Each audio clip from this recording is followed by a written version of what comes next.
Cube Radio. Salut, c'est Charles Tran avec l'équipe dans 5 minutes. On s'intéresse aux sciences, à l'histoire et à l'actualité. Aujourd'hui, on parle de hockey. Pas de hockey, de hockey. Parmi tous les sons étranges que notre corps réussit à produire volontairement ou non, le hockey remporte sans contredit la palme du plus curieux. On comprend pourquoi on éructe, on rote, on sait pourquoi on tousse, on connaît les raisons de nos éternuements, mais le hockey, ça, c'est moins clair. Qu'est-ce qui cause ce bizarre soubresaut? Qu'est-ce que notre corps essaie de nous dire avec des hockey? Voici Frédéric Guindon. Êtes-vous sujet au hockey? Si vous êtes un être humain, y compris un fœtus, il y a de fortes chances que vous ayez été pris un jour ou l'autre par cette succession de spasmes sonores inconfortables et handicapants. Vous l'avez sans doute vécu étant enfant et cela vous faisait peut-être peur parce que vous vous imaginiez rester coincé de la sorte pendant le restant de votre vie. N'ayez crainte, cela n'arrive à personne. Sauf à Charles Osborne, un fermier américain qui a commencé à hoqueter en 1922 à l'âge de 28 ans en abattant un porc et qui a ensuite eu le hockey pendant 68 ans jusqu'en 1990. Pendant son long purgatoire, on estime que notre fermier aurait hoqueté 420 millions de fois.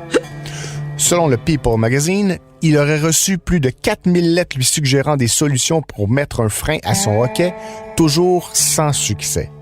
Son hockey s'est finalement arrêté en 1990, aussi mystérieusement qu'il était arrivé. Osborne n'a survécu qu'un an à son mauvais compagnon. Il est mort en mai 1991 à la suite d'un ulcère. Ceci était toutefois un exemple extrême. Il y a bien peu de chances que vous soyez l'heureux élu qui battra ce triste record homologué dans le livre Guinness. Mais concrètement, c'est quoi le hockey?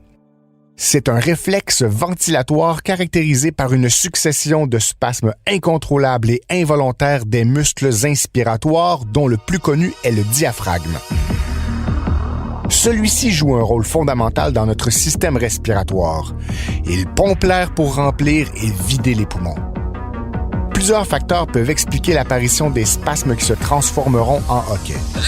Le hockey peut se déclencher après un repas trop copieux ou avalé trop rapidement, mais aussi en raison de la consommation d'alcool ou de boissons gazeuses, ou encore l'ingestion d'un aliment froid, comme une crème glacée, puis aussitôt d'un aliment chaud, comme une soupe, ou vice-versa.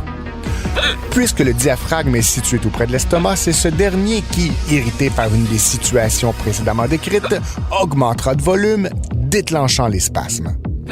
Lorsque ceux-ci surviennent, la glotte, qui est une partie du larynx et qu'on ne doit pas confondre avec la luette, se ferme alors brusquement, ce qui freine l'arrivée d'air et qui engendre le bruit universellement reconnu du hockey. Le nom scientifique du hockey est donc myoclonie phrénoglottique, ce qui signifie littéralement secousse musculaire brève et involontaire du diaphragme et de la glotte. On ne lui connaît pas de fonction ou d'utilité, contrairement au vomissement, à l'éternuement ou aux flatulences. À la limite, il peut servir à nous indiquer la plénitude gastrique, c'est-à-dire quand on a le bedon plein après avoir bien mangé. On distingue 3 types de hockey selon la gravité de celui-ci.